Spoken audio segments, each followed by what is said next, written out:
umugabo wanjye nakunze ubuzima bwanjye bwose waramunyibye uramutwara, unamutwaye ntiwigize umugumana, na n'ubu uracyanesha umutwe uracyamamagara ngo nze kumva ngo yagusweye ngo uratwite. Ariko abagore utwo twanarushye, abagore twaguwe. Ubu koko abagabo bacu bazaba batera inda abakobwa ari baragiza baza no kutwirata hejuru sha. Muze kutwishima hejuru. None ngo nohereza akabenzi ngaburira umwana wa Stone. Ndagaswingingire. Ngiye kujyana nshake Marine yaraye mu muhanda iri kunywa kore nyikubite gitanu nta ibi nikomereza. Murakoze.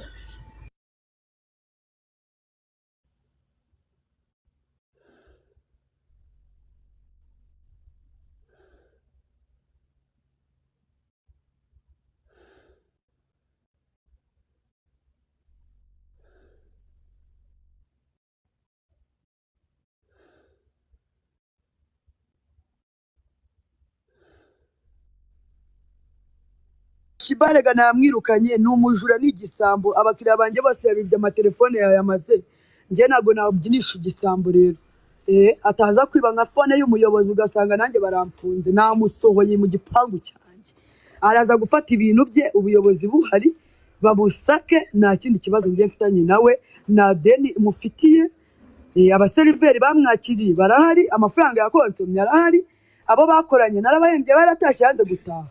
Rero ngewe nareke kuza gukwamira iwanjye nge nandaye igibi wacu. None indaye igisambo never and ever. After agahinda kuko namwirukanye ahubwo araniyahura mu musengera ahubwo ati yahura.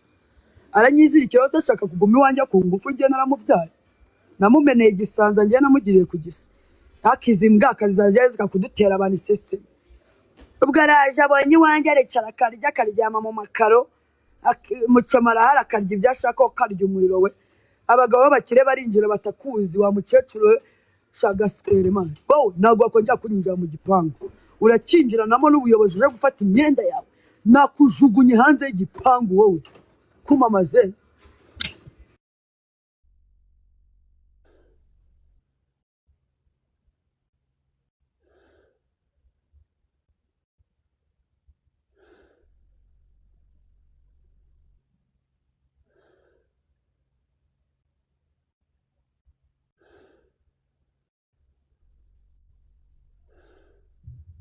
Ndewe ndabona ari nanjye uri kubashongera.